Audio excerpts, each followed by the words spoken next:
a pound of black pepper was worth more than a human life. Not metaphorically, literally.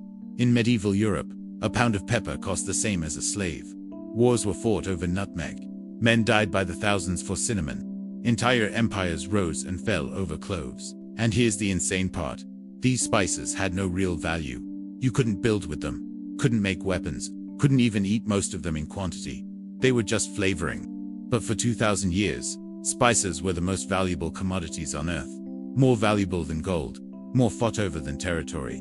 The drive to control spices created the modern world. Capitalism, colonialism, global trade, stock markets, corporations, all of it started with the obsession over plants that made food taste better. This is the story of how humanity's stupidest economic obsession accidentally built civilization. How the search for pepper connected 3 continents. And how the spice trade revealed something dark about human nature that we're still dealing with today. Buckle up, because what happened over spices is more brutal, more greedy, and more insane than you can imagine. Let's start with why anyone cared about spices in the first place. Medieval Europe had a problem. Their food tasted like death. Literally. Meat was often half-rotten. Preservation methods were terrible. Salt helped, but you needed something else to mask the taste of decay. Spices did that. Pepper, cinnamon, cloves, nutmeg. They made bad food edible. They made preserved meat tolerable. But here's the thing. These spices didn't grow in Europe. They grew thousands of miles away. In India, in Southeast Asia, in the Spice Islands of modern Indonesia. And getting them to Europe required the longest, most dangerous trade route in history. Spices started in places like Kerala, India, or the Moluccas Islands. They'd travel by boat to ports in India. Then Arab merchants would transport them to the Middle East. Then Venetian or Genoese traders would buy them and ship to Europe. Each middleman added enormous markup. By the time pepper reached London, it had passed through 12+ hands, each one taking profit. A pound of pepper that cost 1 ducat in India cost 100 ducats in Europe. That's 10,000% markup. And Europeans had no choice but to pay, because they were addicted. Not physically, psychologically. Spices became a status symbol. Wealth meant having spiced food. Poor people ate bland. Rich people ate spiced. But it went beyond status. Medieval medicine believed spices had healing properties. Cloves cured plague. Nutmeg prevented poisoning. Cinnamon extended life. None of this was true, but they believed it. So demand exploded. By 1400, Venice was importing 2 million pounds of pepper annually. At 100 ducats per pound, that's 200 million ducats in today's money flowing into Venice every year, just from pepper. The spice trade was the biggest business in the world, and it made a handful of Italian city-states obscenely rich. But here's what's crazy. Nobody in Europe knew where spices came from. Arab and Italian merchants kept the sources secret. They told wild stories. Cinnamon comes from giant birds' nests. Pepper grows near the gates of paradise guarded by serpents. Europeans believed these lies for centuries. But in 1453, something happens that changes everything. The Ottoman Empire conquers Constantinople. And suddenly, the overland spice route is controlled by people who hate European Christians. Spice prices explode. Supply becomes unreliable. European nobles are panicking. Where will we get our pepper? And some people start asking a revolutionary question. What if we could get to the spice source ourselves? What if we could bypass all the middlemen? This question will lead to the age of exploration, the discovery of America, the colonization of Asia, the rise of global capitalism, all because Europeans wanted cheaper pepper. Christopher Columbus sails west trying to reach India. He's not exploring for knowledge. He's not spreading Christianity. He's hunting spices. His pitch to the Spanish crown is pure economics. Let me find a western route to India. We'll get spices directly. We'll cut out Arab and Italian middlemen. Spain will become the spice monopoly. The Spanish royals invest. Columbus sails. He finds islands, but no spices. He brings back some random plants and claims they're spices. They're not. He's lying to cover his failure.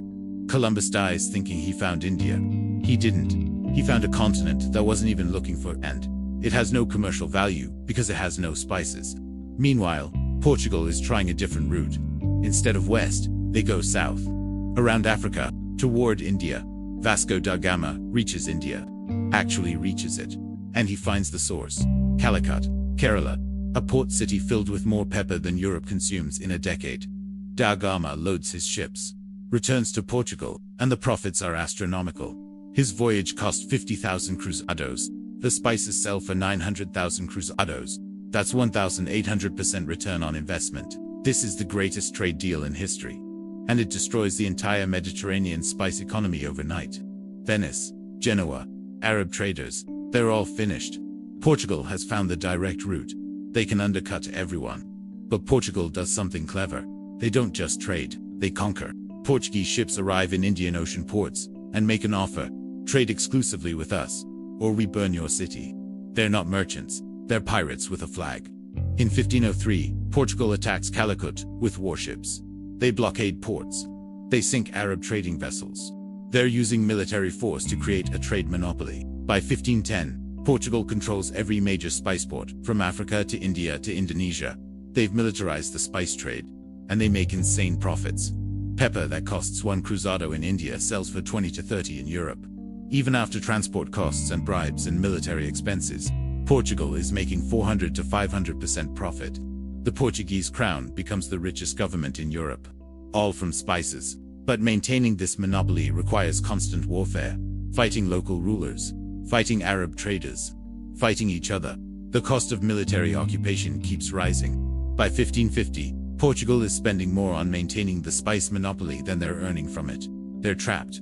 They can't abandon the spice trade because it's their entire economy, but they can't afford to maintain it. Then the Dutch show up, and they do something that changes capitalism forever. Dutch merchants have a problem. They want spices. But individual trading voyages are risky and expensive. Ships sink. Pirates attack.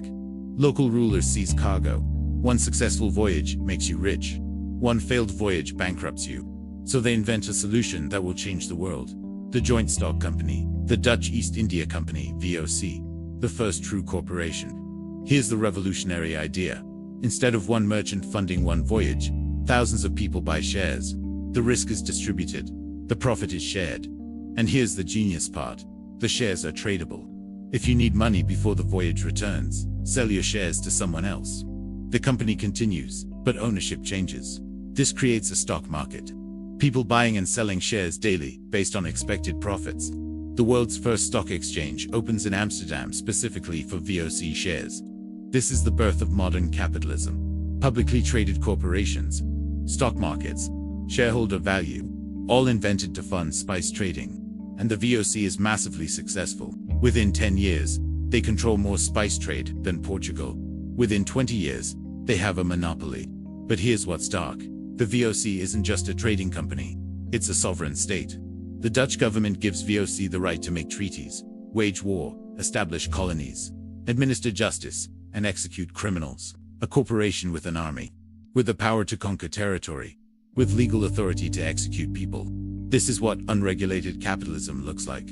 And it's brutal beyond imagination. The VOC discovers that nutmeg grows only in the Banda Islands, Indonesia, tiny islands, maybe 15,000 people living there. The VOC wants monopoly control, so in 1621, they invade Banda. The local population resists, so the VOC kills them. All of them, 15,000 people, massacred or enslaved. The entire population of the islands, erased. Why? To control nutmeg prices. The VOC then brings in slave labor from other islands and establishes plantations. They burn nutmeg trees on other islands to ensure Banda is the only source. They've created the first modern monopoly through genocide, and it works. Nutmeg prices stay high. VOC shareholders make enormous profits. The company pays 40% annual dividends for decades, but this requires constant military action. Suppressing rebellions, fighting Portuguese, fighting English, fighting local rulers. The VOC has 40 warships and 10,000 soldiers. This isn't a company, it's an empire. By 1700, the VOC is the most valuable company in history, worth roughly $7.9 trillion in today's money. More than Apple, Microsoft, and Amazon combined. All built on spice monopoly, maintained through violence. But the system has a fatal flaw, and it's about to bring everything crashing down. Here's the problem with monopolies. They only work if you can maintain them forever. For 150 years, the Dutch control spice production. They guard the secret of where spices grow. They kill anyone who tries to smuggle seeds or plants out of their territories. But in 1770, a French spy named Pierre Poivre, literally Peter Pepper, manages to steal nutmeg and clove seedlings from Dutch territories. France plants them in their colonies. Mauritius, Reunion Island, Madagascar. Suddenly, the Dutch monopoly is broken. Britain does the same. They establish spice plantations in their colonies. India, Ceylon, Singapore. Within 50 years, spices are growing everywhere. Supply explodes. Prices collapse. A pound of pepper that costs 100 ducats in 1400 costs 1 ducat by 1850. A 99% price drop. The VOC, unable to maintain monopoly and drowning in military costs, goes bankrupt in 1799. The most valuable company in history collapses. Portugal never recovers from losing the spice trade. They decline into irrelevance. Venice, once rich from spice middlemen profits, becomes a museum city. The entire economic structure, built on spices, disintegrates. But here's what's fascinating. While the spice trade died, everything it created survived. Stock markets, born from spice trading, now trade everything. Corporations, invented for spice companies, now dominate global economy. Global trade networks, built for spices, now move every product. Colonialism, started for spice monopolies, expanded to everything else. The spice trade ended, but it had already transformed the world. And here's the darkest part. The logic of spice trading became the logic of capitalism itself. Find a resource, monopolize it, extract maximum profit, use violence if necessary. Repeat, the VOC didn't just trade spices. They pioneered the corporate model that would colonize the world. British East India Company, Hudson's Bay Company, all copying the VOC template. Corporation plus army equals empire. By 1900, most of the world is controlled by corporations backed by military force, all descendants of the spice companies. The spices themselves became worthless, but the system built to control them took over everything. Walk into any grocery store. Look at the spice aisle. Black pepper, $2. Cinnamon, $3. Nutmeg, $4. These spices were once worth more than gold. Men died by thousands for them. Empires rose and fell, controlling them. Entire populations were massacred for monopoly. Now they're cheaper than coffee. What happened? Simple. Scarcity disappeared. Once spices could grow anywhere, they became worthless. The entire economic structure collapsed because it was built on artificial scarcity, maintained by violence. But here's what should terrify you. We're still using the same playbook. Tech companies create artificial scarcity through patents and proprietary systems. Pharmaceutical companies monopolize life-saving drugs. Diamond companies control supply to inflate prices. Different products, same strategy. Create scarcity, monopolize, extract maximum profit, and when necessary, use force. Economic force now instead of military. Lawsuits instead of warships. But the logic is identical. The VOC would recognize modern corporations immediately. They'd see Amazon, Google, Meta as kindred spirits. Monopolies using every available tool to maintain control. And the justification is always the same. Shareholder value, profit maximization, market competition. But that's what the VOC said too. They told shareholders, we're doing this for you. The massacres, necessary for profit. The slavery, required for dividends. The spice trade showed us what unregulated corporate power looks like. It's not pretty. When corporations have sovereignty, they use it to maximize profit, regardless of human cost. When profit is the only goal, genocide becomes a business strategy. The VOC killed 15,000 people in Banda for nutmeg profits. Modern corporations don't commit direct genocide, but they do destroy environments, exploit workers, and let people die when it's more profitable than helping them. Different scale, same logic. Profit over rails. The spice trade also proved that all monopolies are temporary. The VOC thought their monopoly was permanent. It lasted 150 years, then collapsed overnight when technology and competition caught up. Every modern monopoly thinks they're different. They're not. Eventually, someone will break their control. The question is, how much damage they do before that happens. But here's the most important lesson. The spice trade proved that economic value is mostly fictional. Spices had no intrinsic value. You can't eat them, can't build with them, can't make tools from them. Their value was pure psychology, status signaling, artificial scarcity. And when the psychology changed and scarcity ended, the value disappeared completely. How much of our modern economy is the same? How much value is real versus artificial? Cryptocurrency, NFTs, luxury brands, much of finance itself, all based on artificial scarcity and psychological value. We're still in the spice trade. We just call it different things now. So here's what spices really teach us. Humanity's dumbest obsessions create the biggest changes. For 2,000 years, people killed each other over plants that made food taste better. It was insane. It was irrational. It made no sense. But that irrationality built the modern world. Global trade, stock markets, corporations, capitalism itself, all emerged from the spice trade. The Dutch East India Company, trying to monopolize nutmeg, invented the blueprint for modern corporations. They proved you could organize massive enterprises through shared ownership. They showed that companies could operate across continents. They demonstrated that profit maximization could justify any action. And they proved that all of it was temporary. The monopoly collapsed. The value disappeared. The company went bankrupt. But the system survived, because the system was never about spices. It was about power, control, and wealth extraction. Spices were just the excuse. Today, we live in the world the spice trade built. Every time you check stock prices, you're using a system invented for spice trading. Every time you buy from a multinational corporation, you're participating in a structure created by spice companies. The spices are gone, but the empire remains.